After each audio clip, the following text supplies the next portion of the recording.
여러분 안녕하세요. 김영민입니다. 반갑습니다. 제가 먼저 하겠습니다. 자, 이제 7시간 뒤면은 2022년이 끝납니다. 제가 예언 하나 하겠습니다. 예언. 2023년에 내년에 대선이 있게 될 것입니다, 여러분.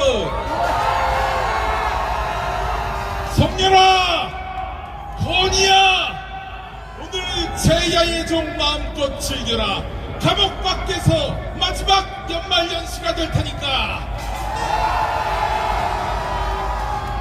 우리 국민은 피해갔으면 좋겠는데 경제 안보 위기가 불어닥칠 것 같습니다. 이것이 바로 내년에 대선이 있게 되는 이유입니다. 제가 하나만한 성장률 얘기하려는 게 아닙니다. 외환 위기 때처럼 요란하지는 않아도 IMF 때 상황과 별 다르지 않은 지금 우리는 시대를 살고 있습니다. 고금리로 돈 빌려서 집 산 사람들, 또 돈 빌려준 은행들로부터 시작해서 제2금융권까지 견딜 수가 없습니다. 지금 자금을 구할 수 없어서 기업들도 한계 상황에 왔습니다. 연쇄 부도는 이어지고 기업과 재벌을 옹호하는 정권은 구조조정, 노동자 해고로 돌파하려 하고 있습니다. 이제 비로소 실감할 겁니다. 우리의 40%들이, 윤석열을 지지하는 그 40%들이 각성하게 될 것입니다. 이 정권이 대책 없는 정권임을 자각하게 될 것입니다. 게다가 밖에 나가서 혹은 집에서 국민이 참사를 겪는 일도 계속될 것입니다. 왜냐? 대통령이 국가적 위기를 막을 아무런 대책도 의지도 능력도 없기 때문입니다. 이미 많이 보셨죠? 사고가 터지면 언론을 통해서 사태를 왜곡하고 아울러 현장 책임자를 질타하면서 남의 탓을 돌립니다. 그것도 한두 번이지요. 160명 가까운 고귀한 인명이 수도 한복판에서 죽은 사건, 아무리 오도하고 왜곡하려고 해도 안 될 것입니다. 여러분, 이렇게 100명 넘는 국민이 죽을 정권은 존립할 수가 없습니다. 여러분, 2023년에 대선이 있게 된다는 또 다른 근거는 이제 드디어 권력투쟁이 시작됐기 때문입니다. 국민의힘 정권 아래에서는 대선 때는 공동의 이익이 많았죠? 그렇지 않습니까? 유승민, 이준석도 윤석열의 편을 들 수 있었던 이유는 해먹을 게 있으니까 그런 거였죠. 근데 보십시오. 윤석열, 김건희, 천공, 강신업, 이상민, 한동훈 이 그룹이고요. 윤핵관 그룹, 권성동, 장제원이 서로 뒤엉켜서 싸울 것이 확실합니다. 아울러 검핵관과 윤석열의 하명 수사를 받아서 시다발이 노릇하고 있는 검사 사이에서도 권력투쟁이 벌어지게 될 것입니다. 국민의힘도 보십시오. 임명한 자들 보면 다 윤석열을 칭송하는 것 같지만 여러 표결을 보면은 30% 가까이 이미 등 돌렸어요. 윤석열이한테. 여건이 마련돼서 탄핵 소추하자고 하면 탄핵도 할 수 있습니다. 여러분, 상황은 이렇게 바뀌고 있습니다. 지금 숨죽이고 있는 경찰, 국정원, 군, 그리고 법원, 언론, 먹을 게 있어서 지금 윤석열이한테 꼬리를 흔들고 있는지 모르겠습니다만은 자신의 기득권을 지킬 수 없다고 판단하면 가장 먼저 손절할 집단입니다. 안 그렇습니까, 여러분? WBC 건과 같은 사건, 윤석열을 당장에 끝장낼 수 있는 이 사건, 정상적으로 수사만 해도 얘네들은 아웃입니다. 경제위기, 대형 참사, 권력투쟁이 그치지 않는 정권은 반드시 망해왔고 이번에도 여지없이 망할 것이 확실합니다. 그런데 여러분, 내년에 대선이 있으려면 한 가지 전제가 있습니다. 윤석열 타도가 힘이다 라고 국민에게 정답을 알려주는 사람들이 있어야 합니다. 지치지 말아야 합니다. 한숨 쉬지 말아야 합니다.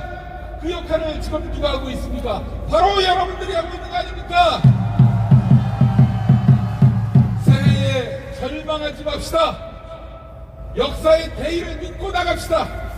우리가 이깁니다. 반드시 이기게 돼 있습니다. 제가 장담합니다. 윤석열 정권은 내년에 숨통이 반드시 끊어집니다. 여러분, 끝까지 함께 하실 수 있죠? 함께 외치겠습니다.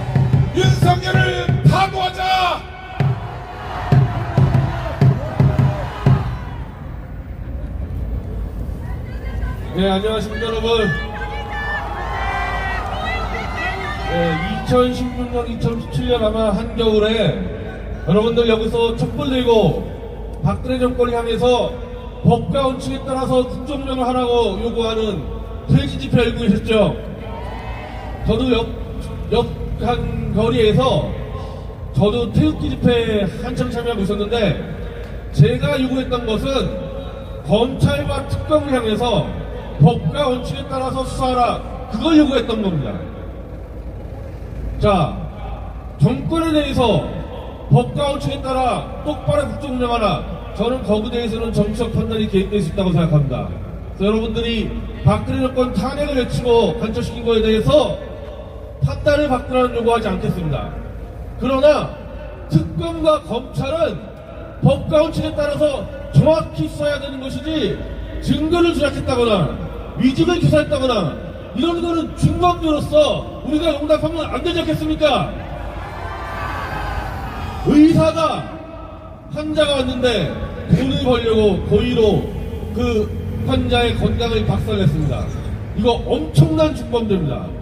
검사가 깔끔하고 정확하게 수사하라고 우리가 권력을 줬는데, 자기들의 출세를 위해서 증거를 조작 날조하고 위증을 교사하고 사건을 조작했습니다. 이것들이 대통령 법무장관의 잘못이겠습니까?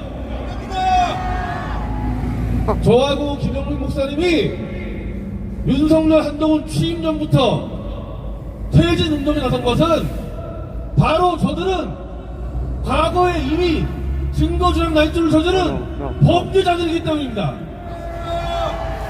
저들에게 똑바른 국정운영, 법과 원칙에 따른 국정운영을 기대할 수 있겠습니까?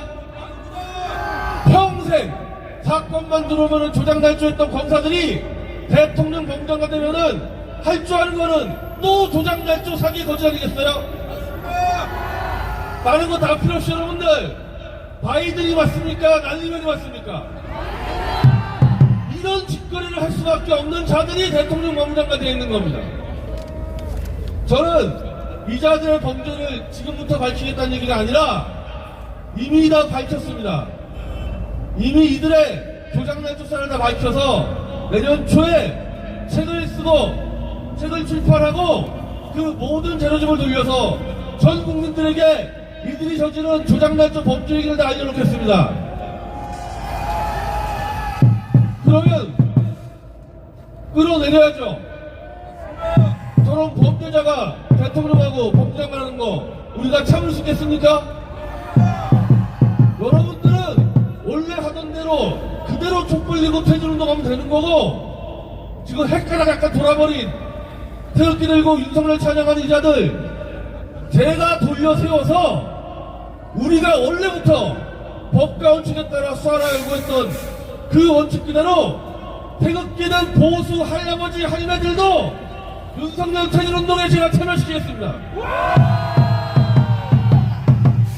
그러면 태극기 촛불 싸울 거 없이 전 국민의 힘으로 윤석열, 김건희, 한동훈 끌어내린 다음에, 그 다음에 정말 진짜 법과 원칙 그리고 국민 통합을 위한 새로운 정부를 내년에 우리는 수립할 수 있을 겁니다. 여러분들, 저희가 앞장을 쓰고 모든 국민들이 함께 해주시면요, 이것은 점점 더 빨리 상반기 안에도 가능하다고 여러분들 말씀드릴 수 있습니다. 네, 내년부터 올해 한 것만큼의 2배, 3배 뛰겠습니다. 여러분들 감사합니다. 예, 잠깐만 손 좀 잡으시죠, 두 사람. 자, 걱정하시고 우려하는 분들도 있습니다만, 윤석열, 김건희 세력의 모든 사건에서 전체적으로 조작하고 사건을 날조하는 것은 지금 이재명 죽이기, 민주당 죽이기, 문재인 정부 죽이기에서도 자행되고 있습니다. 공안 사건에서도 자행되고 있습니다. 그들을 몰아내는데 자중도 세력이 힘을 합쳐서 끝까지 투쟁하겠다는 거 여러분들에게 다짐하면서 이 순서를 마무리하겠습니다.